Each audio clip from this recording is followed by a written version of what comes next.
Irmãos, ela fez 3 cirurgias na cabeça. A primeira foi feita pelos médicos, a segunda foi feita pelos médicos e na terceira cirurgia, um varão entrou na sala da casa dela e disse para ela: quem vai te operar agora é Deus. Esse é um dos testemunhos mais fortes que você vai ouvir. E eu tenho certeza que vai falar poderosamente ao seu coração. Te peço para você deixar o like nesse vídeo, se inscrever em nosso canal se você não for inscrito, deixa também nos comentários de que lugar do Brasil ou do mundo você está me assistindo, tá bom? Assista esse corte comigo e depois assista ao episódio completo lá no canal Crente Podcast. Eu tô deixando o link aqui na descrição desse vídeo. Esse é o episódio da missionária Josiane Almeida. Vamos assistir até o final porque eu tenho certeza que Deus vai falar ao seu coração. Eu vim para Jesus, eu estava com meus 15 anos, meus 15 para 16 anos. Eu lembro que aos 22 anos eu já trabalhava com libertação e eu caí. E foi uma fase muito complexa na minha vida. Por quê? Por que a missionária caiu? Porque eu fui movida por sentimentos. E o sentimento, ele sempre te leva para longe da geografia da promessa divina. Então eu fui movida por aquilo que eu estava sentindo. E por causa disso, eu fui ao pior lamaçal que você pode imaginar na sua vida. Por causa disso, eu fui parar no mais fundo do abismo e do poço. E a ótica humana, eu sei que você já ouviu isso, vocês já ouviram isso. Um vaso quebrado, na ótica do homem, só serve para a lata do lixo. Mas na ótica de Deus, ele quebra e ele torna a fazer dele um vaso novo. Por quê? Um vaso quebrado, ele não serve, irmão Rafael, para poder matar a sede de ninguém. Porque se você pegar um vaso que está quebrado e colocar água nele, a água vai descendo até acabar. Mas um vaso quebrado em si, ele serve para aliviar a ferida. Lembra Jó? Ele pegava os cacos para poder coçar as chagas. Mas o que para mim é maravilhoso de tudo isso é que Deus não depende da aprovação do homem para poder mudar o teu cenário. Deus, a escolha de Deus pela tua vida não se deu pelo critério terreno. Não se deu pelo critério do homem. Porque o homem em si, ele escolhe o teu resultado. Mas os céus não. Ele te conhece. Ele te sonda. E o que para muitos seria vergonha é aquele que o céu está pegando. É aquele que o céu está lapidando. É aquele que o céu está transformando. Daquele vaso que quem olhava e dava um vaso quebrado, que não dava nada, o céu está levantando. Você foi lapidada, né? Muito, muito. E quando você começou a fazer libertação, você disse que foi ali, você teve essa primeira experiência, né? Com a libertação. E daí, como que você se sentiu ali? Foi alguma surpresa para você? Você começou a buscar mais? E como que foi ali? Eu entendi que se Deus já me usou naquilo ali, eu sem experiência nenhuma, eu comecei a entender assim que quanto mais eu me separar para Deus, mais intimidade com o céu eu teria e mais Deus me daria. Porque na realidade, para poder buscar a presença de Deus, tem que ser separado. Sim. Não é qualquer um. Vai ver Davi, quando ele se posiciona e ele vai tomar posse da promessa que Deus tinha para a vida dele. O que ele faz? ele separa ali 30 mil homens escolhidos. Para quê? Buscar a Arca da Aliança. E qual que é o problema do povo? É achar que para buscar a presença de Deus, você pode buscar de qualquer jeito. O que o Davi vai fazer ali? O Davi agora vai pegar um carro de boi e vai colocar a Arca da Aliança em cima. Só que para poder buscar a presença de Deus não é de qualquer forma, não é igual os filisteus carregam a presença. Os filisteus colocam sobre uma arca de boi, sobre um carro de boi. O Davi primeiro, que me chama a atenção e eu amo, quando ele está para poder buscar a presença, para tomar posse daquilo que Deus tinha para ele, o que ele fala? Eu não posso reinar sem a presença. Por quê? Porque Saul reina lá quantos anos sem a presença? 40 anos. E o que tinha, irmã Josiane? Tinha um templo, tinha a arca, tinha um sacrifício, tinha a pia de bronze, tinha tudo, só não tinha Deus. E nós vemos hoje quantos cultos que tem tudo, só não tem a presença. O Davi não. Eu vou tomar posse agora daquilo que Deus tem para minha vida. Mas eu não posso tomar posse, eu não posso reinar sem a presença. O que ele faz? Vai buscar a presença. Então, a primeira vez que Deus me deu essa oportunidade, eu coloquei a buscar mais. Eu queria mais. Eu creio muito no Deus da Bíblia. Creio muito nesse Deus Todo-Poderoso. A minha oração hoje, nesse momento, nesses dias que nós estamos vivenciando, é para que Deus faça de novo. Que Deus faça de novo o que, missionária? Batize com o Espírito Santo de novo. Cura aquele que estava enfermo de novo. Dá vista ao cego de novo.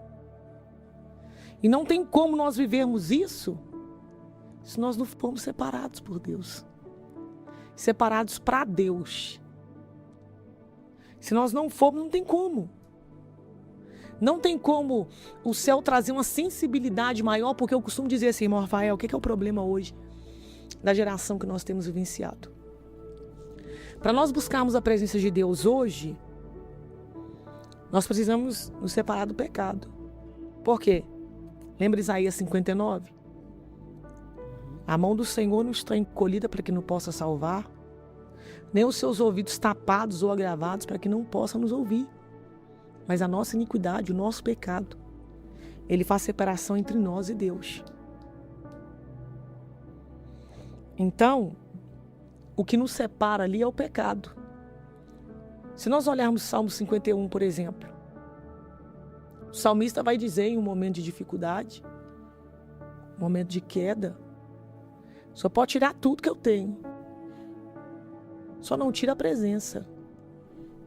E a logística de hoje é diferente. Aqui, olha, tira a presença, mas não deixa eu perder nada do que eu possuo. Só que ele não.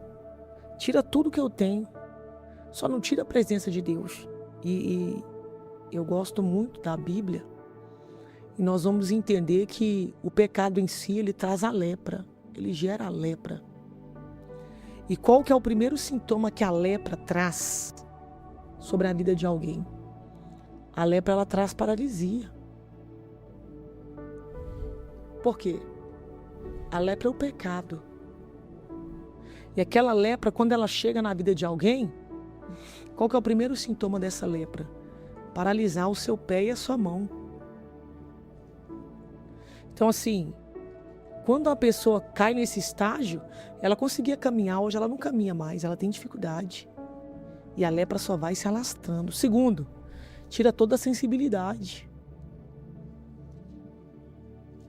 Uma pessoa, quando ela está com lepra, quando ela está leprosa, ela já não arrepia mais.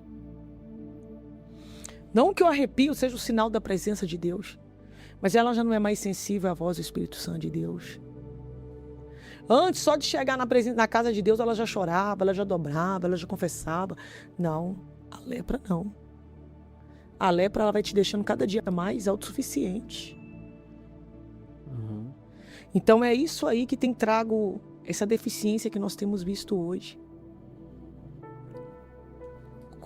Quando você diz que faz bastante viagens, né, missionárias a vários países, né? O que você tem visto pelo mundo, né? Você que anda pelo mundo todo, como você tem visto a igreja pelo mundo aí, né? É diferente da situação atual do Brasil? O que você tem aprendido em todos os lugares que você vai? A apatia espiritual tem sido algo que tem dominado nessa geração. Por quê? As pessoas têm se perdido muito. E o único Deus, o único Senhor que a Bíblia vai reconhecer como Senhor também é o Mamon. Então, como a gente anda muito, você entra em lugares que tem tudo. Aquela igreja maravilhosa, muito ornamentada. Tudo muito ali, aquele script, tem tudo. Só que a presença de Deus está longe.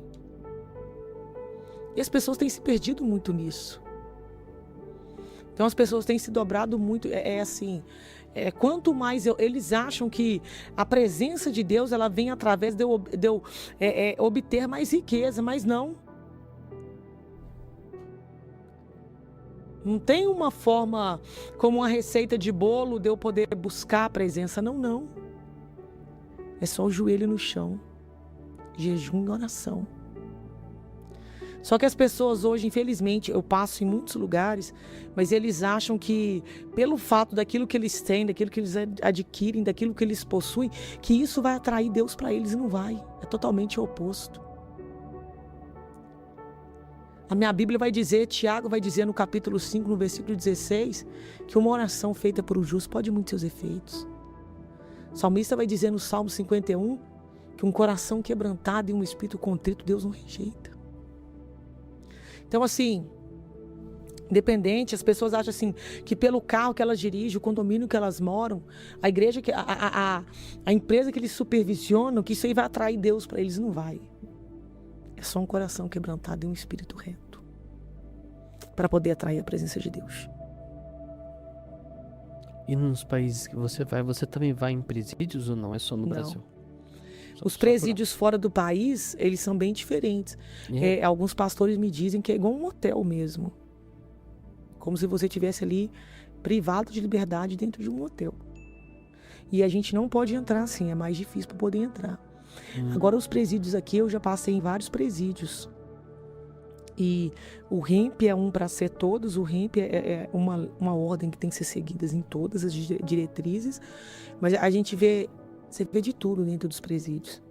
E assim, a opressão maligna, irmão Rafael, é terrível. É como se fosse um campo minado. Um campo minado. E a gente vê de tudo, o que você imaginar. Eu já entrei em presídios de eu ficar assim, assustada. De ver senhores, cabeça branca, barba branca, bem debilitados e lá. E vejo muitos jovens também. Acabou de fazer os seus 18 anos, 20 anos, no presídio. Mas eu costumo dizer para eles, eu sou bem clara concernente a isso, que o presídio, ele serve um deserto. E o deserto nunca foi para poder te matar. O deserto é para poder trazer maturidade. O deserto é um processo que você precisa passar por ele. Para você aprender a priorizar de fato aquilo que é necessário. E eles ficam me olhando e falam assim, como assim, irmã, aprender a valorizar? Aí, eu já cheguei já em algumas fases, eu passei num presídio agora esses dias que eu fico muito revoltada com algumas coisas que acontecem. Porque assim, vamos supor que eu estou aqui instruindo os irmãos para um batismo daqui a 30 dias. Daqui a pouco, aconteceu isso comigo. Eu cheguei num presídio e a gente estava preparando para fazer um batismo. E daqui a pouco passou assim 4 semanas e eu entro lá e Deus me mostrou uma entidade lá dentro específica. E essa entidade que Deus me mostrou lá estava rodando no meio do pátio, eles estavam todos na cela presos, eu no corredor e eles na cela. E aquela entidade rodando e rindo no meio do pátio. Eu falei, não, aconteceu alguma coisa aqui para essa entidade em si estar aqui. Porque não era qualquer entidade. E aí eu peguei e perguntei para eles o que tinha acontecido e ninguém falou nada. E nós oramos. Aquela entidade manifestou. E aquilo ali eu muito me revoltei com aquele cenário. Por que eu me revoltei? Porque se eu estou ali, estou instruindo os irmãos, tal dia sim é o batismo. E o batismo é o quê? É você matar, é sepultar o velho homem e ressurgir em Cristo. Então, o artigo que você carrega, eu tenho tal artigo, eu não quero saber. Eu quero saber o que você faz depois que você teve um encontro com Jesus. Que a palavra vai dizer, o seu pecado já foi lançado no mar de esquecimento. Sim. Mas não pelo fato dele ter sido lançado no mar de esquecimento, que a consequência não é sua. A consequência é o seu brinde. Então, irmão, eu voltei para Jesus, eu consertei e agora... Não, você voltou, você consertou, mas a consequência você vai pagar por ela. Você vai ter a consequência. Então, assim, eu fiquei muito revoltada com essas coisas, mas eu não revolto com os irmãos. Eu revolto porque o Filho de Deus ele se manifestou para desfazer as obras do diabo. E eles me contaram que aconteceu algo lá dentro do pátio, e algo dentro da cela, e foi algo terrível. E aí eu revoltada ali, eu falei assim, e aquela entidade manifesta, e aqueles irmãos que estavam vendo aquilo ali, que estavam participando do culto, chorando, a água descendo do olho, Jesus tem misericórdia. Só que aí, quando eu comecei a falar, um lá de trás puxou uma toalhinha assim, começou a me encarar, para me intimidar, e me olhava assim. Eu falei, sabe qual que é o problema de vocês? O problema é que você tem que virar homem.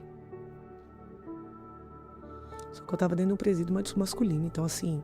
Genericamente, todos eram homens. Mas estavam todos presos na cela? Tudo preso. Ah, tá. E eu virei e falei, não, mas aqui eles são muito respeitadores. Vou falar pra você que dentro dos presídios, eles respeitam a gente mais do que aqui fora. Mas essas afrontas eram de entidades ali? Sim, tinha entidade manifesta. E tinha outras. No meio das pessoas que estavam no culto, alguém caiu e manifestou. E eu revoltada, eu falei assim, o problema é que vocês têm que virar homem. E aí um lá de trás começou a olhar pra mim, me encarar. Me olhava assim. Sabe, se eu pudesse aqui eu arrancava a sua cabeça. E eu falei assim, não, porque homem não é em questão de masculinidade, não. Homem não é colocar um revólver na mão, uma pistola na mão e sair roubando e matando ninguém, não. Sabe o que é homem? É ser marido de uma esposa só. Aí eu vou falar pra você, tem que ser homem. Por quê? Principalmente o homem, que tem um instinto tão avassalador. Sim. Tô mentindo? Sim. Pra você estar com a sua esposa só e honrar a sua esposa, você tem que ser homem demais. Demais. Homem, pra mim, não é colocar uma arma na cintura e sair metendo assalto em ninguém. Todo mundo olhando. Esse fica assim, ó. Homem, pra mim, é você honrar o seu pai e sua mãe. Você é homem demais pra mim. Porque o diabo inverte os valores. Sim, com certeza. Deus não. Deus não quebra princípio. Sabe o que é homem pra mim? Ensinar o seu filho o caminho que eles têm que seguir. Aí você é homem. Tirando disso, não. Pôr uma arma na mão, sair assaltando, roubando, matando, tirando a vida dos outros. Não é homem. Homem, honrar sua esposa, honrar seu pai, honrar sua mãe. Ensinar seus filhos o caminho que eles têm que seguir. E eles ficam tudo lá orando e chorando, mas sempre tem algum lá tribuladinho que tenta intimidar, sabe? Mas de fato, eu tenho que trazer a verdade. Eu particularmente, eu classifico, acho que muitas pessoas podem dar nome para homens que não fazem isso que você falou, mas eu particularmente eu resumo como egoísta. Que só pensa em si. Sim. Quando você não educa o seu filho, você simplesmente não tá pensando nele, você tá pensando em si. Você próprio. Esses dias eu vi um tio meu, né? Que ele falava assim, nossa, mas todo mundo quer acabar comigo, né? Casava com uma, casava com outra, e não sei o que. E toda vez que arrumava um problema, eu ia lá e dá-lhe pinga. E não sei o que acontecia, não sei o que, família brigava, aí eu... Dine pinga, sempre pra esquecer os problemas, né? Aí ele falou assim, teve uma hora que ele falou assim, mas, não vou falar as palavras que ele disse aqui, né? Ele falava assim, mas peraí um pouquinho, eu me lascando, todo mundo arrebentando comigo e eu aqui que nem tonto, besta, e dine pinga. Falei, quer saber de uma coisa? Eu vou largar esse negócio aqui, porque eu é que tô sendo tonto, todo mundo fazendo o que quer comigo, E eu aqui, dá de pinga, olha que besta. Aí acordou. E parou mesmo, mudou de atitude mesmo. Falou assim, quer saber de uma coisa? Agora eu vou tomar meu rumo aqui. Agora todo mundo vai fazer o que quer comigo. É isso aí. Se entrega ao vício, não cuida da sua família, todo mundo vai fazer o que quer de você. E o que é pra você cuidar, você tá sendo covarde. Pra mim é covarde você se entregar. É certo que você tá num vício, alguma coisa, é necessário um tratamento ali com amor e com carinho. Só que o primeiro choque que a gente precisa é ouvir homens que estão em vício, alguma coisa. Você tem que te chocar isso que eu tô falando. Isso é covardia. Isso é covardia. Você assumiu um compromisso com uma família, você tirou uma mulher de uma casa, a mulher largou a esposa, largou o filho pra ficar com você e agora você fica na pinga bebendo. Você é covarde. Você é covarde. A geração de hoje, o mundo hoje, o que acontece? Na realidade, aquilo que tem que ser prioridade está totalmente invertido. Eu falo para eles, para os meus irmãos que estão lá. Porque homem para eles agora é um que pega uma aqui, outro que pega outra ali, outro que pega outra do outro lado. Mas não é isso. Você tem que honrar a sua esposa. E outra coisa que eu trago muito para eles, eu até vi segunda-feira agora, muitos choram por causa disso. Aí eu falo para eles assim, o deserto em si, ele vai trazer para você maturidade. E qual que é a maturidade do deserto? Eu falei assim, olha, quantas vezes sua mãe, naquela simplicidade, falou, meu filho, entra aqui, o almoço está pronto, vamos almoçar comigo. Você preferiu dar ouvido para os parceiros que estavam na rua. E hoje, como você queria escutar sua mãe te chamando para poder almoçar com ela? Seu filho lá puxando a sua roupa, pai tentando chamar a sua atenção. Você nunca valorizou. E agora? A falta que você sente do seu filho. Então assim, eu acho que verdade tem que ser dita, e eu falo mesmo com eles, continuar nessa vida, continuar desse jeito, não tem como você ver a Deus, não tem como você ter um encontro com Deus. E se você estiver disposto de fato a ter uma vida mudada, transformada, Deus vai fazer na sua vida. E assim, eu tenho hoje muitos testemunhos, muitos. Conheço pessoas que eram dono de biqueira, dono de bairro, que largou tudo por amor a Jesus. E hoje está servindo a Deus em sinceridade. Então assim, o primeiro passo para a gente ter autoridade em Cristo Jesus é de fato nos entregar com verdade. Porque na hora de pedir, você quer que Deus te abençoe com as duas mãos. Mas na hora de você entregar, só com a ponta dos dedos. Tá entendendo isso? E entregar, irmã, você tá falando entregar o dinheiro, entregar o dízimo. Não. De entregar a sua retidão, a sua vida, a sua postura. Então assim, para Deus me abençoar, eu quero que Deus venha com as duas mãos, com os braços ainda me abençoa. Mas o meu nível de entrega para Deus é que um pouquinho só. Deus não quer isso. Aqui, Deus não quer só entrar na tua vida. Entrar na tua casa. Porque é muito bonito. Entra na minha casa, entra na minha vida, mexe com a minha estrutura. É muito bonito. Mas Deus não quer só entrar. Deus quer relacionamento. É necessário nós termos relacionamento com os céus. Irmã, mas a nossa geração, igual assim, quem vai olhar para mim ou para outras pessoas que me conhecem, vai falar assim, pô, fala comigo, não, de 10 palavras que ela fala, 9 é de Bíblia. Os outros me chamam até de antissocial, e realmente de fato, eu sou mesmo. E a gente já ouviu alguns falar, que você nunca vai ver uma águia voando em bando, mas o urubu você vai ver. O corvo você vai ver. Então assim, eu tenho comigo que esse tempo que a gente passa no deserto, ele vai te revelar muitas coisas. Quem é com você, quem torce com você, quem realmente está do seu lado. Então assim, o deserto nos revela muita coisa, muita coisa. E a gente tem que estar percebido no deserto. Uhum. E é assim que eu vejo. Então, tudo que começou na minha vida concernente à batalha espiritual, se deu através disso aí. Então, assim, eu passei muitos vales, passei muitos lugares, muitos lugares. O que te levou a ir para o presídio? Por que você quis ir ao presídio? Eu sempre tive comigo eu sempre tive comigo. Foi algo assim, foi um pastor que me falou, alguém que me instruiu. Eu fico assim, o que eu, igreja, hoje, estou fazendo em prol do reino? Ou eu só vou na igreja, sento no culto, bato palma, canto 3 hinos da harpa, leio uma palavra, faço uma oração. Então, assim, Deus sempre me despertou concernente à libertação.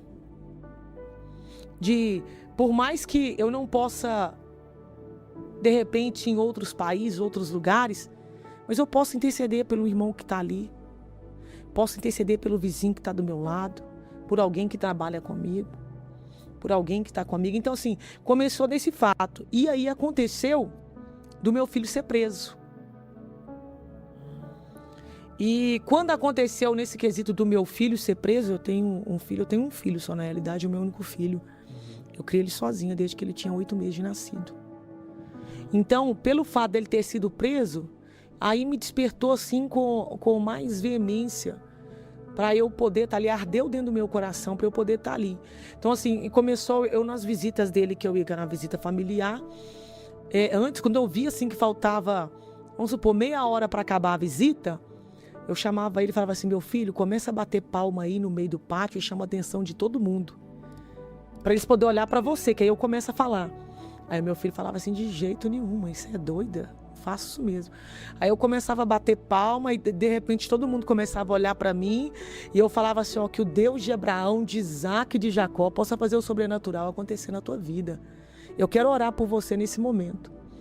E eu lembro que quando eu olhei assim, tinha umas 150 pessoas ao redor da minha vida, de mim ao redor, mim e do meu filho, e com as suas famílias. Eu começava a falar de Jesus, começava a falar do amor de Jesus, e todos começavam a chorar, outros... eu passo em muitos lugares, irmão Rafael, e às vezes eu estou em igreja que eu digo assim, olha, Jesus está na casa. Sabe como é que o povo tá? Igual ventilador. De um lado para o outro. Jesus entrou na casa, o povo está lá, ó. Você chega num presídio, numa casa de recuperação, e você fala assim, ó, Jesus está na casa. Estão tudo com a cara no chão, no cimento. No piso, não é no cimento. Chorando e com as mãos para cima, pedindo a Deus a misericórdia dele. Você chega num hospital, Jesus entrou aqui dentro. O povo está com a mão para cima lá, chorando, veme copiosamente, pedindo a misericórdia do Senhor. Você não acha que tá tudo muito bom, assim, pro povo de Deus também? Assim, tá acomodado? Tá assim, tudo muito confortável. Confortável. Isso. Não tá precisando de muita coisa, né? É mais ou menos assim, olha, o evangelho de hoje, as pessoas têm pensado, e elas atribuem isso, não com a sua fala, mas com a sua atitude. Como se Jesus fosse o entregador do iFood. Pedi aqui, mandei o meu recadinho, coloquei a perninha pra frente, fui ali pôr minha série. Tô esperando Jesus chegar e me entregar a bênção. Então... É o crente de culto, né? Nós vamos pro culto, aí chega lá no culto, tem o pastor que dá a palavra, os louvores, a gente executa ali o processo que tem que ser, o cronograma do culto ali, e vai embora que aquele tá perfeito. Já é o suficiente, acabou. Tá muito bom. Isso, não precisa mais de nada. Então, assim, hoje o evangelho que a gente tem visto, a gente vê um evangelho onde não tem renúncia. Um evangelho que não tem entrega. Um evangelho que não tem Bíblia. E eu vejo muito isso. Eu não sei como hoje as pessoas conseguem chegar na igreja. Ajoelha com o joelho esquerdo e com o direito já está sentado no banco. É o que a gente vê hoje. Mas é um povo que quer viver milagre. Mas nem ajoelha, né? Você lembra na época que ia chegar na igreja, tinha que ajoelhar. E orava. Obrigado. Eu lembro que você sentava lá, o obreiro ficava já andando e ele mandava você ajoelhar. Eu já tive no culto. Ele mandava. Da Deus é Amor, saudoso Davi Miranda, quando ele estava vivo, que aqui, uma oração pela rádio, você via mais de 300 pessoas caindo endemoniada, outras levantando a muleta, outras saindo da cadeira de roda. Se deu como? Oração. Isso mesmo. Eu já vi cultos assim, muitos cultos. E as pessoas caíam manifestas e daqui a pouco ele virava e falava assim, ó, todo mundo aí que caiu endemoniado agora, os obreiros tá aí, só levanta a mão. E ele falava, em nome de Jesus, sai. Levantava todo mundo e sentava ali. Eu tenho saudade de épocas que não tinha o carro, a gente ia a pé para a igreja. Eu já andei para poder chegar numa igreja em torno de 2 horas a pé. Eu já andei para poder chegar no monte 2 horas e meia. Mas você vê o poder de Deus sendo manifesto de tal maneira, entendeu? De tal maneira que... É porque as pessoas não iam para ser bem recebidos, né? Não. Porque hoje em dia, muitas vezes as pessoas querem chegar numa igreja. Não, eu vou numa igreja onde eu me sinto bem. Você tá entendendo? Eles buscam algo confortável. Eu tenho que me sentir bem, as pessoas têm que me receber bem, eu tenho que me sentir, porque se eu não me sentir, pra mim não dá. É assim. Hoje em dia a gente vê isso, a gente vê muito isso, e eu começo a entender assim, algo acerca disso. Eu tenho algo comigo, e não é porque alguém me ensinou, falou pra mim, não, foi o próprio Deus. Quando eu voltei pra Jesus, que eu andei nessa vida promíscua nos meus 22 anos, eu morava num prédio onde era 3 andares, tudo espírita. Era 3 carteiras de cigarro de dia, fora a noite. E eu lembro que eu, fora da presença de Deus, era balada todo dia, muito vício, muita promiscuidade. E hoje eu posso te dizer assim, se alguém dizer e falar assim, irmã, que eu fui rejeitada, eu sei o que é isso. Fui abandonada, eu sei o que é isso. Fui traída, sei o que é isso. Então assim, eu cheguei a um nível na minha vida, eu já passei por tudo isso. E eu lembro essa fase que eu andei fora da presença do Senhor. Eu lembro que eu ficava lá nessas orgias, era balada de segunda a segunda, em São Bernardo do Campo. Era balada de segunda a segunda, era orgia, era festa, era prostituição, era promiscuidade, era tudo, né? E porque o diabo, eu costumo dizer que quando o diabo não mata, ele humilha. Às vezes não matou alguém, mas você vê o cachorro lambendo a boca dele ali. Ele humilha.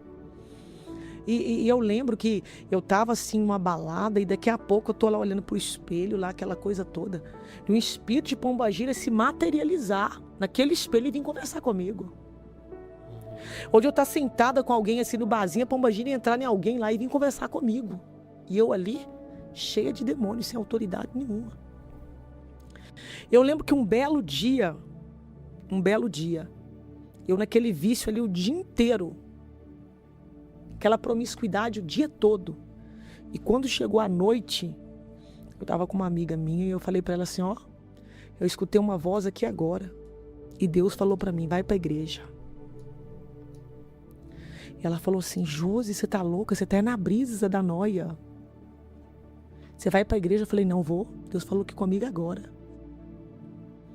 Ela falou, você tem certeza? Eu falei, tenho. Tomei um banho de uns 40 minutos. Saí em São Bernardo procurando igreja, lá na Avenida Senador Vergueiro. Achei uma igreja lá no fundo da rua, no começo da rua. Eu falei assim, Jesus, eu tô tão arrebentada, tão ferida. Se o Senhor me mandou aqui mesmo, se o Senhor existe mesmo, usa alguém aqui para perguntar pelo menos o meu nome. Que eu já não me sentia mais alguém. Não precisava de orar para mim não. Pergunta meu nome e escreve que é o irmão. Outro dia eu oro pela irmã. Pois eu entrei na igreja. Você acha que alguém perguntou meu nome? Você acha que alguém chegou perto de mim? Ninguém.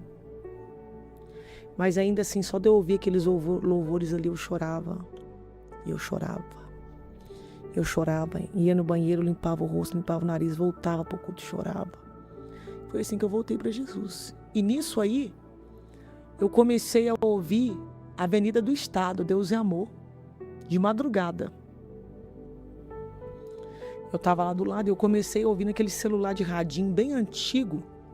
Eu comecei a ouvir a Avenida do Estado, na madrugada. E um belo dia tocou um hino, que foi o último hino que eu ouvi quando eu desviei, quando eu saí da presença de Deus. E detalhe, a Deus é Amor não toca hino de outro cantor que não seja de lá, né? Pois eu ouvi aquele Elias Silva ergue agora a cabeça na madrugada. E nisso aí eu peguei e comecei a chorar. Falei, não, Deus está falando comigo. E aí Deus me deu uma visão do jeito que eu estava. Do jeito que eu estava. Porque nessa fase, os crentes que eu preguei, que eu orei, que eu ganhei para Jesus, atravessavam para o outro lado da rua para nem me cumprimentar. Aí Deus me deu uma visão, eu vi meu corpo todo envolto em piche, só isso aqui da minha mão tampar fora. E aí Deus falou comigo. Eu subi no 13º andar e tô lá um dia, um domingo, a garoa caindo, eu lá chorando. Eu falei, ô Jesus, tem misericórdia de mim. Eu vi o céu abrir. E o céu abriu. Começou a descer um exército e vem pra minha vida. Era 3, tudo uniformizado. E a garoa caindo, o céu abre, eles vêm na minha vida. Vem na minha direção. Fala pra mim assim, conta 21 dias. Não é 20 nem é 22, eu vou mudar a sua história. E aí nós já estamos aí há mais de 20 anos, pra glória de Deus. Que maravilha. Glória a Deus. E assim, o que você pensar, onde você pensar, eu passei. Passei no terreiro, passei nos vícios, passei na promiscuidade. Mas o céu teve misericórdia de mim. E foi uma coisa assim muito... Nos vícios que você passou, isso foi antes de servir a Cristo? Não. Ou foi um momento que você desviou? Antes de eu servir a Cristo, eu nunca... Quando a casa está varrida e adornada, ele está ao derredor. Traz mais 7. E o último estado dessa pessoa se torna pior do que o primeiro. Sim. Foi aí que eu fui me afundar em tudo que você imaginar. Me afundei e o céu teve misericórdia de mim. E isso para mim, assim, é surpreendente, é incrível. Porque para alguém me aceitar hoje, eu aqui, Josiane, eles vão olhar o seu resultado. O céu não. O céu me olhou do jeito que eu estava e me amou e estendeu a mão para mim. E alguns falam assim, fala de evangelho, outros falam que eu não sou religiosa. Sim. Porque o evangelho de fato é você servir. O povo acha hoje que o céu está levantando profeta para poder ser ovacionado, para poder chegar e ser colocado em lugar de destaque, lugar de honra, mas não. Profeta de fato vai ver Ezequiel, vale. Vai ver Jeremias, calabouço. Vai ver de fato o que era profeta.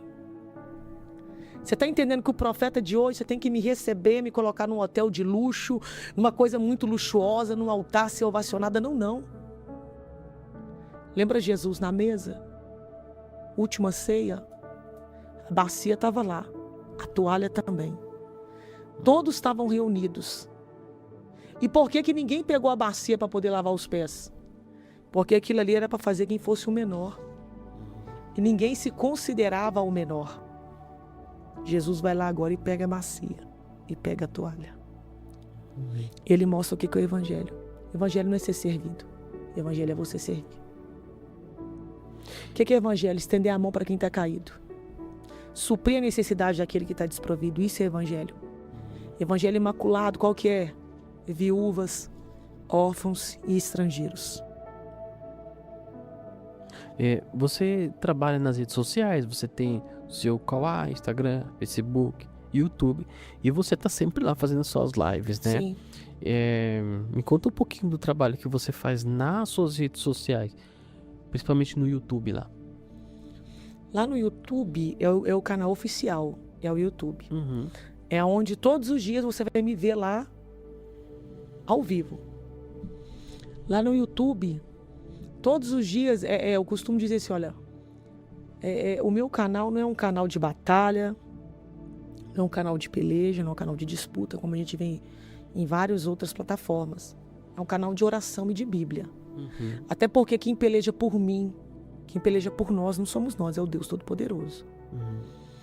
Então lá a gente faz campanhas, lá eu trago o povo à madrugada.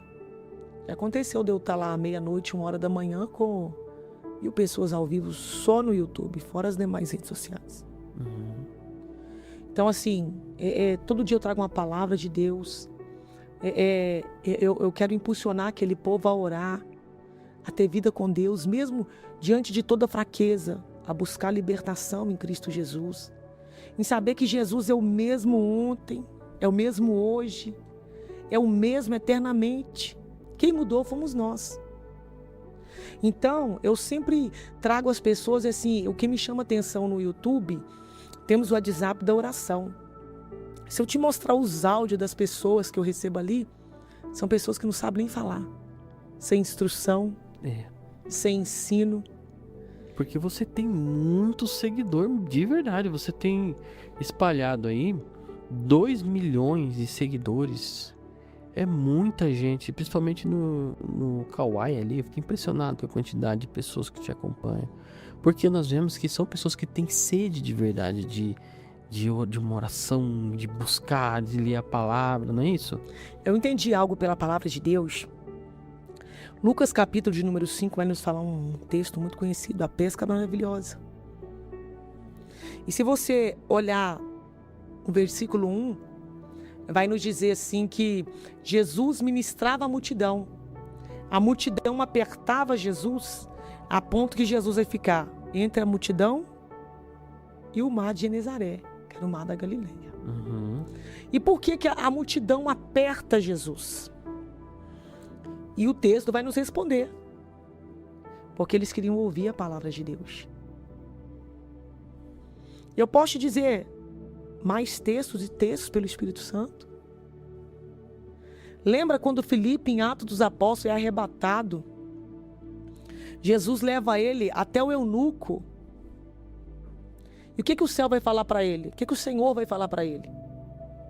Tem um eunuco na carroça, anda do lado dele e pergunta para ele assim: entendes tu que lê? Qual que é a resposta do eunuco? Como que eu vou entender se não tem quem me ensine? Então, o povo, eles querem ouvir a palavra. Eles têm sede da palavra. Eles querem compreender o que eles estão ouvindo. E por que hoje não tem quem ensine? Ou os valores estão distorcidos? Eu costumo dizer, eu tenho que melhorar muito as concernentes a isso. Costumo dizer, quer dinheiro? Vai trabalhar, vai se especializar, vai fazer uma faculdade. Mas se você quer alma, o caminho é outro. Só que o evangelho de hoje... Desculpa. Eu ouvi algo uma vez, eu estava até na Europa. E uma pessoa assim, bem oprimida, chegou para mim e falou assim: se Deus é na sua vida, qual que é a casa que você mora? Qual que é o carro que você dirige? Qual que é o condomínio que você mora? O que você possui se Deus é na sua vida?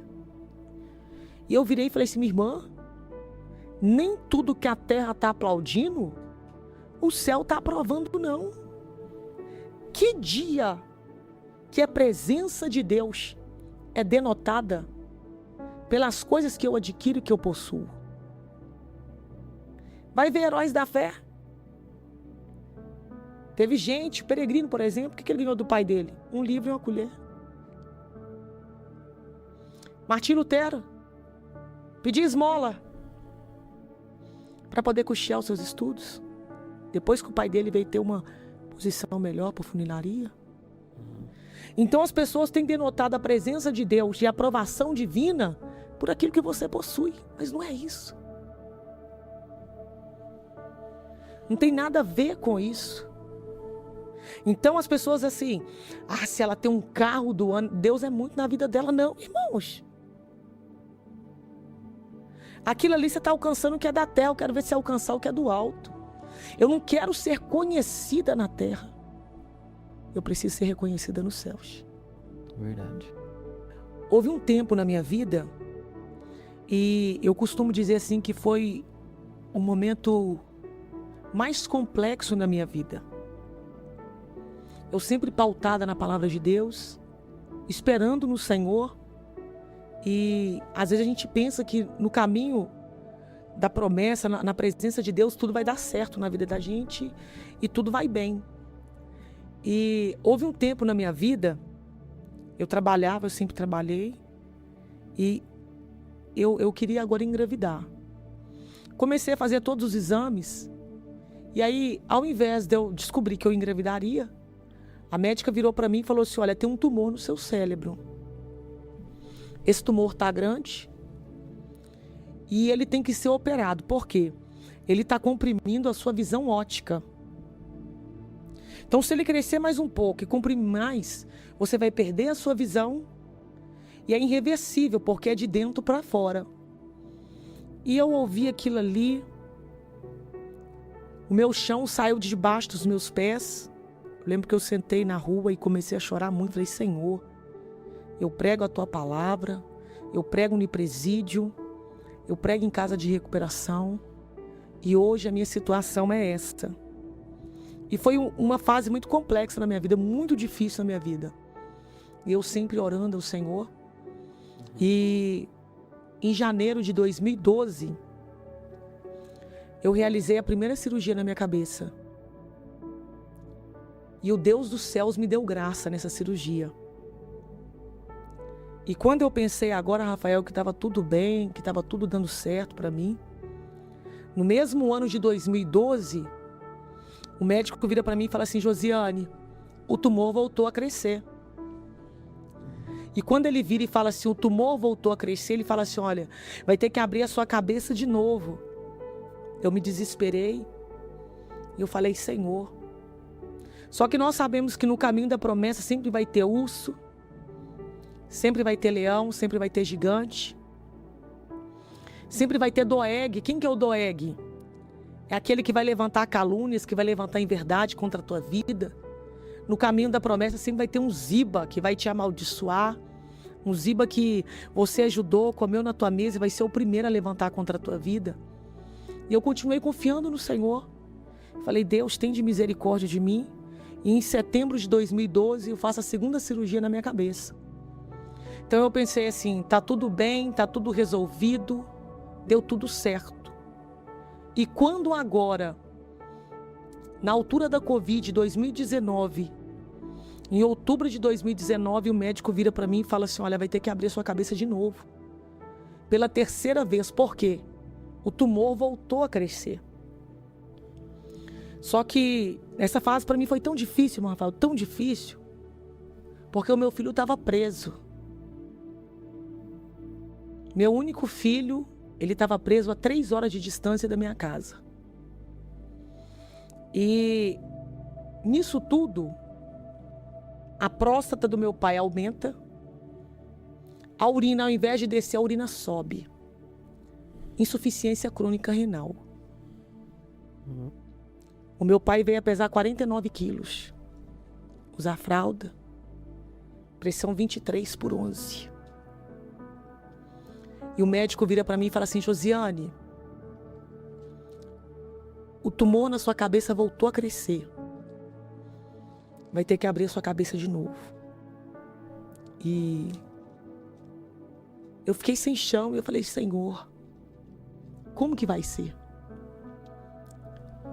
Porque aquelas pessoas que eu orei, que eu ajudei, que eu paguei preço, elas atravessavam para o outro lado da rua para nem me cumprimentar.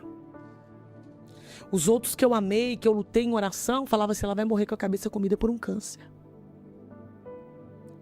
Ficou só eu e meu Deus. Só eu e os céus. Eu sempre fui de oração, sempre fui de madrugada.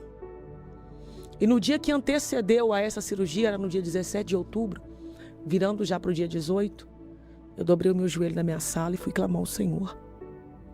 Falei: meu Deus, como que vai ser? Meu filho não tem ninguém para poder dar nada a ele, para poder fazer nada por ele. Sempre criei ele sozinha. E eu lembro que eu de joelho na minha sala orando, meu telefone tocou e tocou um número diferente. Eu atendi. E quando eu atendi, eu escutei assim lá do outro lado: benção, mãe. E eu virei para ele e falei assim: olha, Deus te abençoe, meu filho. E aí eu falei para ele assim: olha, amanhã a mãe vai passar na mão dos médicos de novo. Eu não sei como que vai ser. Eu não sei como que vai acontecer, porque se Deus fizer, Ele é Deus. Se Deus não fizer, Ele continua sendo Deus. Mas se a mãe não te vê mais, ama o Deus que a tua mãe ama. Se a mãe não te abraçar mais, serve o Deus que a tua mãe serve. Se a mãe não te estender as mãos mais, dobra o joelho para esse Deus que a tua mãe dobra o joelho para ele toda madrugada. Porque ainda que todos te abandonem, Ezequiel, ele está dizendo: eis que estou contigo todos os dias da sua vida, até a consumação dos séculos. E do outro lado eu escutei assim, meu filho preso nas amarras do diabo, nos vícios. Ele falou comigo assim: mãe, eu não sei onde é que está escrito, mãe, mas não temas, ele é contigo. E eu falei para ele assim: olha, eu vou crer. Eu vou crer porque na minha madre eu não gerei um bandido, não. Eu gerei um profeta. A ligação caiu. Eu continuei sozinho orando. Lembra Salmos 91, 10 e 11, vai dizer assim: olha, nenhum mal te sucederá, nem praga alguma chegará à tua tenda. E vai nos dizer o porquê.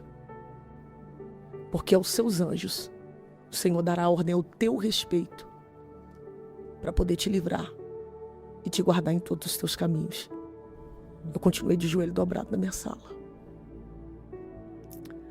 E daqui a pouco eu vi um varão descendo em cima de uma cama num bloco cirúrgico. Ele apontou para mim na minha sala. Falou comigo assim: olha, dessa vez, quem vai te operar não é os médicos, não. É o próprio Deus. E sumiu. Só que no momento da sua luta, da sua dor, da sua maior dor,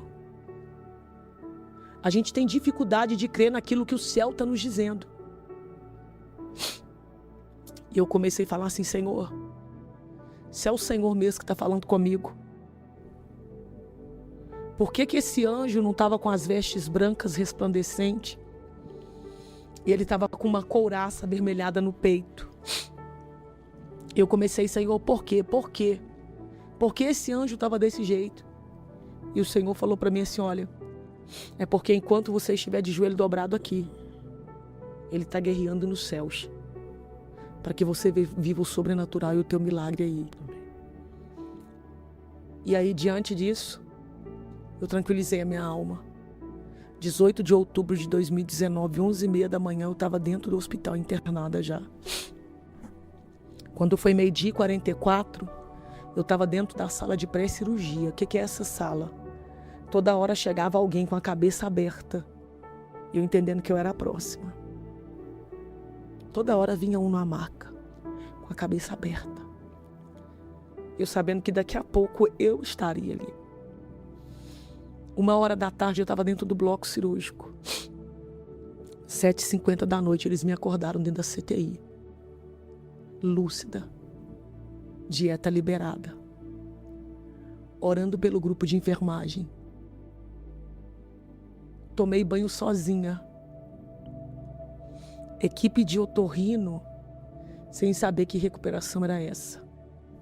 Equipe de neurocirurgião toda hora chamando e olhando, eles ficavam me olhando de longe, que ninguém estava entendendo nada. Supervisão de enfermagem, toda hora chegava um para poder ver o que estava acontecendo. E quem está olhando não está entendendo. Só descredibiliza da tua história, da tua chamada, aquele que não conhece a tua história. Quem está olhando não está entendendo nada. Mas aquele que começou a boa obra na tua vida, ele é fiel e ele é verdadeiro para poder concluir até o dia do Senhor. Um médico me chamou no WhatsApp, Dr. Flávio Vale Pinelli. Ele falou assim: Josiana, eu nunca vi uma recuperação dessa. Eu não posso te deixar aqui. Dia 18, 11h30 da manhã, eu dei entrada no hospital. Dia 20 de outubro de 2019, meio-dia, eu já estava dentro do Uber indo embora para minha casa. O Senhor Deus, Ele é fiel. Glória a Deus. E Ele não depende de aprovação de homem nenhum para poder mudar o teu cenário. A rejeição do homem não aborta o projeto de Deus na tua vida. A ingratidão do homem não cancela aquilo que o céu tem preservado e preparado para você. A rejeição do homem só afirma: aquele que te escolheu é muito maior do que aquele que te rejeitou. Não podemos receber esse diagnóstico e aceitar isso, né? Devemos sim profetizar ou repreender qualquer diagnóstico, que quem dá a última palavra é Deus na nossa vida, né? É só Deus que dá a última palavra de tudo. É só os céus. E você foi embora andando sem nenhum tipo de sequela, nenhum fiquei tipo de em casa. E eu, como a gente espiritualiza muita coisa, eu tô assim, meu Deus, o diabo não me matou aqui, quer me matar dentro da minha casa agora. Porque como que uma pessoa, depois de mais de 7 horas de cirurgia, vai pra casa com 1 dia e meio? Só Deus mesmo, né? Deus fez. E assim, eu sou prova viva disso. Eu sei que Ele faz. Glória a Deus. E o processo com o seu filho? O meu filho, eu costumo dizer assim que oração, ela abre porta onde não tem porta. Ela muda sentença, ela muda decretos. O meu filho, em 2020, ele recebeu o alvará sem nem mesmo a advogada saber. Sem ninguém saber. Eu chamar ela e falei assim, olha, Ezequiel recebeu o alvará. E ela virar não. Ela abriu o computador e me mostrar. Daqui a pouco ele está na minha casa comigo. Ele recebeu o alvará depois de 3 dias que ela foi falar que ele estava de alvará. Ele já estava comigo há muito tempo. Graças a Deus. Aqui é um milagre. Um milagre. Mas para as pessoas entenderem, o que foi que aconteceu? Esse alvará é porque ele estava preso, é isso? Sim, ele estava preso.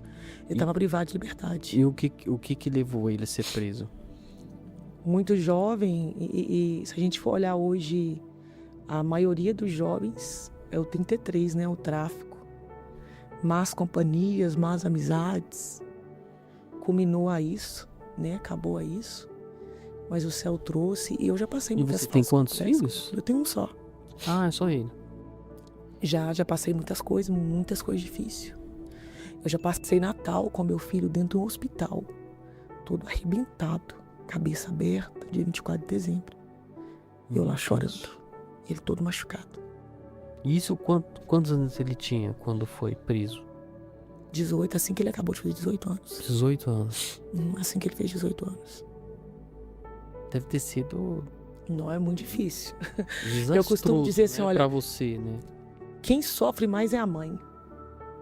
A mãe que tá lá. Quem tá aqui fora sofre mais do que quem tá lá dentro. Hoje eu tenho uma lógica, porque eu sempre tô dentro dos presídios pregando. Mas eu vou te falar assim, é muito dolorido, é muito difícil. É porque no momento desse, quem pensa é sua mãe, né? Eu já dormi muito na pensa, porta, né? de presídio. Eu chegava na porta do presídio 9h30 da noite. Quem pensa na pessoa é só... E eu dormia lá na porta para entrar no outro dia 1h da tarde. Já passei muito por isso. Eu sei que o céu liberta. Hoje, tantos que eu tenho visto liberto. Nós temos exemplos de grandes pregadores que passou por isso aí. E hoje, assim, são homens de Deus que têm uma conduta, que tem caráter cristão, que tem uma conduta cristocêntrica. É porque às vezes nós não entendemos, né, missionária? Mas tem processos que é necessário a gente passar, né? É o que eu disse a princípio. Para você criar uma maturidade.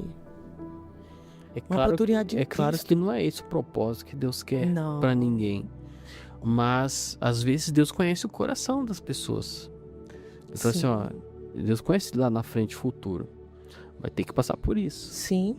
Para ser forjado. Eu tenho visto hoje muitas pessoas que... eu tenho aí no YouTube, por exemplo, se olhar lá, eu tenho vários batismos que foram feitos dentro de instituições. E assim, cada batismo, 25 a 30 vidas, a gente batiza, passa pelas águas. E hoje, assim, são pai de família, são filhos mesmo, são pregadores, são pastores. sabe? Uhum. Eu tenho visto. Tem sim aquelas pessoas que eu costumo dizer que o povo é muito emocionado, né? Sim. Tem muito sim aquelas pessoas que se emocionam naquilo tudo ali. Ai, eu quero batizar, eu quero batizar. Então, assim, enquanto tá lá dentro é aquela coisa e quando sai na porta já é outra, totalmente diferente. Mas, assim, tem sim aquelas pessoas que realmente levam a sério, que quer ter um encontro com Deus, aquelas pessoas que de fato têm um encontro com o céu, que quer aprender mais com Jesus. É o que foi falado, irmão Rafael. As almas, elas têm sede. Sim. As pessoas têm... Não tem quem ensine. Então, assim, as pessoas têm se perdido muito naquilo que é palpável, naquilo que é movimento, naquilo que é notório. É porque um presídio não dá dinheiro, né? Não, Não tem oferta, né? não, deixa eu te falar, eu tô lá, vídeo que eu tenho é só vídeo do batismo, Mas quando eu tô lá cavando poço a semana toda, lá ninguém vê não. Ninguém nem quer ir, pra te falar a verdade. Então, assim, na hora que você tá cavando poço debaixo do sol, aparece ninguém pra te dar um copo com água. Na hora que eles veem que aquele poço que você cavou, ele tá jorrando água, parece um tanto de gente com canequinho. Já aconteceu comigo assim, olha, durante a semana que eu tô, tá eu, pastora Maria José, pastor Zé Maria, hoje é missionária deles, que entrou, tá no grupo com a gente agora. Mas assim, na semana tá eu e esse casal de pessoas, de pastores idosos, tá, lá comigo. E no dia do batismo aparece 15, 20 pessoas querendo ir. E assim, a gente não tem oferta, então não tem visibilidade, não tem microfone para você poder brigar. Não tem uma oferta. Não tem ninguém para falar assim, olha, hoje eu estou te dando, digamos, eu estou te dando ali R$10 para você ajudar na gasolina. Não tem. Uhum. Hoje, graças a Deus, tem pessoas que amam a obra de Deus e eu louvo a Deus por pessoas assim que têm visto. Não, porque se eu não estou fazendo, eu não preciso de presídio, tenho porquê, não tenho parente dentro do sistema, mas são meus irmãos, que nós somos irmãos em Cristo Jesus. Então, assim, para mim mesmo, eu falar assim, qual que é a necessidade? Eu levanto às 6 da manhã para poder me ajeitar, para poder ir para o presídio. E assim, eu dirijo 1h30 para poder chegar em um dos presídios que eu vou, fora para poder voltar. E eu passo na casa das pessoas que vão comigo, pego, levo, devolvo eles na casa dele. Qual que é a necessidade de eu fazer isso? Para ganhar o quê? Mas eu sei que aonde eu estou plantando, o ladrão não rouba, a traça não rói. É verdade. Então meu tesouro está aí. Isso é verdade. E qual que é o nosso foco? É almas. É. Eu já andei oprimida, eu já andei envergonhada. E eu vi o que Deus, eu sou testemunho vivo daquilo que Deus faz. Eu sei que o céu faz. Então, assim, eu quero que esse Deus que me libertou de tudo, que me transformou, Ele faz na vida das Ô, pessoas. missionária, você acha que às vezes, muitas vezes nós não estamos reclamando um pouco de barriga cheia, sabe? Porque a gente tem tudo, né? Não nos falta nada. Né? A gente... Se nós olharmos hoje, a gente vê pessoas assim, que a minha vida é horrível, e deixam aqueles nomes absurdos, sabe? Mas aqui, eu tenho visto coisas aonde eu passo, lá na Cracolândia, aquela praça do peixe ali na Lagoinha, vai lá que você vai ver, em Belo Horizonte, Praça 7. E assim, as pessoas não entendem e elas acham assim, fulano tá isso porque tá fazendo hora, é pirraça. Não. O demônio, a entidade entra e oprime essas pessoas a tal nível que elas não conseguem nem entender a tamanha dor que tem dentro delas. Então a gente vê assim um povo hoje que tem um cafezinho de manhã, tem um almocinho, pode ser simples, mas tem um almoço, tem uma casinha. A gente é totalmente ingrato.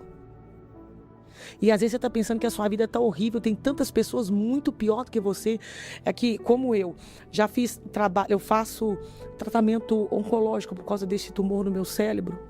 Então, assim, é algo que tem que ser tratado o resto da vida. Eles ficam acompanhando aquilo ali, para não voltar a crescer novamente. Então, assim, vai lá no Hospital das Clínicas, na área da onco. Como eu disse, eu fiquei com meu pai 25 dias na nefro, Santa Casa de Misericórdia.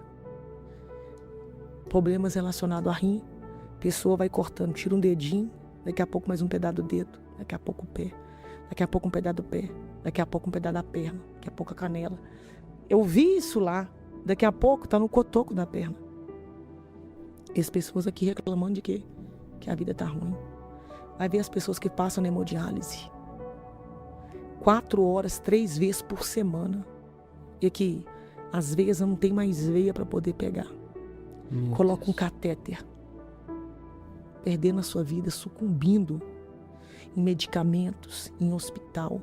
Eu falo para os irmãos que estão no presídio da seguinte forma: no mundo teremos aflições, mas tem de bom ânimo. Eu entendo assim, olha, que todo mundo passa por uma luta, mas para cada uma dessa luta, Deus está preparando uma vitória para você. Irmão, te peço para você deixar o like nesse vídeo. Te peço também para você se inscrever aqui em nosso canal. Se você não for inscrito, deixa nos comentários de que lugar do Brasil ou do mundo você está me assistindo. Ainda no campo dos comentários, se você puxar para o lado, vai aparecer o botão escrito hypar. Todas as vezes que você aperta nesse botão, você ajuda o YouTube a distribuir esse vídeo para mais pessoas. Então aperta nesse botão e nos ajuda a alcançar mais pessoas através dessa mensagem. Quando você aperta em hypar, quando você deixa o like, quando você comenta, você ajuda muito o nosso canal, tá bom? Então nos ajuda aí nesse negócio. Vou te pedir também para você compartilhar esse vídeo com alguém que precisa assistir essa mensagem, com seus amigos, com seus familiares, lá nos seus grupos de WhatsApp, lá nos seus grupos de oração. Deixa Deus te usar nesse negócio. No comentário fixado, eu tô deixando o link do meu canal no WhatsApp. Se você quer receber todos os conteúdos do PH Produções em primeira mão, entra lá e me segue, irmãos, porque você não precisa esperar o algoritmo recomendar o vídeo para você assistir. Você já tem esse vídeo na palma da sua mão, porque todas as vezes que eu compartilho ele aqui na plataforma, eu solto ele lá no meu canal do WhatsApp também. Irmãos, esse testemunho da missionária Josiane, ele fala poderosamente aos nossos corações. Muitas vezes nós vemos intervenções divinas. Deus, ele permite que muitas pessoas não vivam essa intervenção, mas Deus também ele intervém na vida de muitas pessoas. E existem alguns mistérios que nós só vamos conseguir entender quando estivermos na glória. Existem algumas coisas que, enquanto nós estivermos nesse nível de existência, nós não vamos conseguir entender, porque são um grande mistério para nós. E o profeta Isaías disse: assim como os céus são mais altos que a terra, assim são os pensamentos que tu tens sobre nós. Então quer dizer que os pensamentos de Deus, eles são maiores, a mente de Deus ela é muito maior. Então nada do que nós tentemos entender vai fazer muito sentido, porque algumas vezes nós achamos que Deus ele vai vir por um lado e ele vem pelo outro.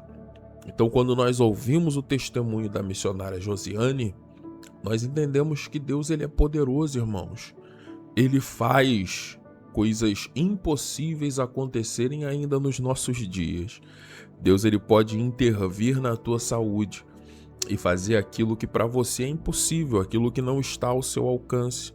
Então creia, ponha aos pés dele, entregue nas mãos dele, porque só ele pode fazer o impossível acontecer na nossa vida. Se esse vídeo falou o seu coração, deixa o teu like. Nos siga também para mais vídeos. Que Deus abençoe tua vida poderosamente.